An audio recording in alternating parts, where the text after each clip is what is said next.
संग्राम थोपटे हे भाजपमध्ये प्रवेश करणार असल्याची माहिती सूत्रांकडून मिळते। साम टीव्हीला एक्सक्लुझिव्ह सूत्रांनी माहिती दिली आहे। संग्राम थोपटे रविवारी काँग्रेसचा राजीनामा देणार आणि त्यानंतर ते भाजपत प्रवेश करणार असल्याचं पाहायला मिळतंय। पुण्यामध्ये काँग्रेसला त्यामुळे मोठा धक्का बसण्याची शक्यता आहे। थोपटे भोरमधील काँग्रेसचे आमदार आहेत, मात्र आता ते भाजपच्या वाटेवर असल्याचं बोललं जातंय, त्यामुळे काँग्रेसला पुन्हा एकदा गळती लागल्याचं पाहायला मिळू शकतं। अधिक माहिती जाणून घेऊ, आमचे प्रतिनिधी गणेश कवडे सध्या संपर्कात आहेत। गणेश, संग्राम थोपटे भाजपत प्रवेश करण्याची शक्यता काय, अधिक माहिती आहे?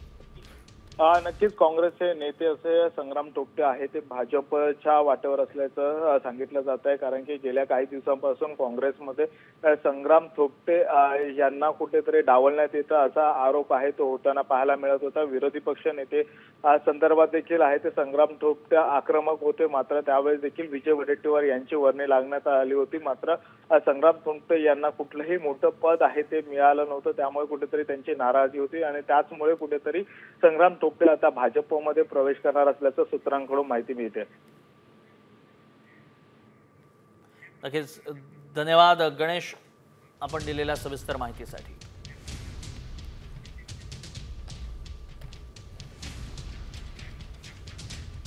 त्यामुळे थोपटे हे भोरमधील काँग्रेसचे आमदार आहेत जे आता भाजपच्या वाटेवर असल्याची चर्चा आहे। त्यामुळे थोपटे कधी प्रवेश करतात हेच पाहायचं। त्यामुळे काँग्रेसला मोठा धक्का पुण्यात बसताना पाहायला मिळू शकतो।